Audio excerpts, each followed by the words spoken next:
साताऱ्याच्या फलटण तालुक्यातील महिला डॉक्टर आत्महत्या प्रकरणात एक मोठी अपडेट आहे। अखेर पीएसआय गोपाल बदनेला अटक करण्यात आली आहे। महिला डॉक्टरने हातावरती सुसाइड नोट लिहून आत्महत्या केली होती आणि त्यावेळीच महिला डॉक्टरच्या हातावरती जी 2 नावे होती त्यामध्ये पीएसआय गोपाल बदने आणि प्रशांत बनकर या दोघांची नावे होती। यामधील प्रशांत बनकर हे शुक्रवारी रात्रीच पोलीस ठाण्यात हजर झाले होते आणि त्यानंतर कालपासून बदनेचा पंढरपूर पासून पुण्यापर्यंत शोध सातारा पोलीस घेत होते, पण तो स्वतःहून फलटण पोलीस ठाण्यात हजर झाला।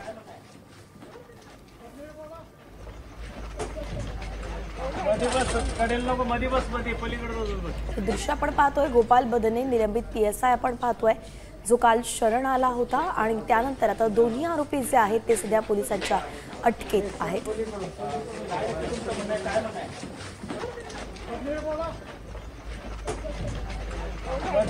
ओमकार कदम आपले प्रतिनिधी आपल्या सोबत जोडले गेलेत। ओमकार, नेमकं कशा पद्धतीने बदने शरण आलेला आहे आणि आता पुढे कारवाई कशी केली जाते, कुठे त्याला ठेवण्यात आलंय?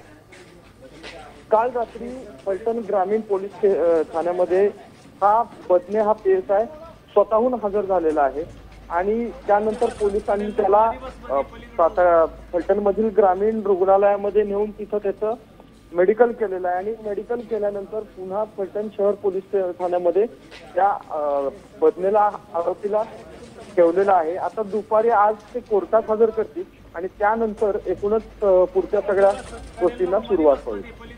अच्छा, धन्यवाद ओंकार सविस्तर अपडेटसाठी। एकंदरीत आपण पाहतोय की आता त्याची मेडिकल टेस्ट झालेली आहे, फलटण ग्रामीण पोलिसांच्या तो अखत्यारीत आहे आणि त्यानंतर आता पुढची कारवाई केली जाणार आहे, चौकशी केली जाईल, चौकशीच्या फेऱ्या होतील, प्रश्न विचारले जातील आणि त्यातून नेमकं काय जबाब पुढे येतोय हे पाहणं महत्त्वाचं असणार आहे। दोन्ही संशयित आरोपी जे आहेत ते सध्या पोलिसांच्या अटकेत आहेत।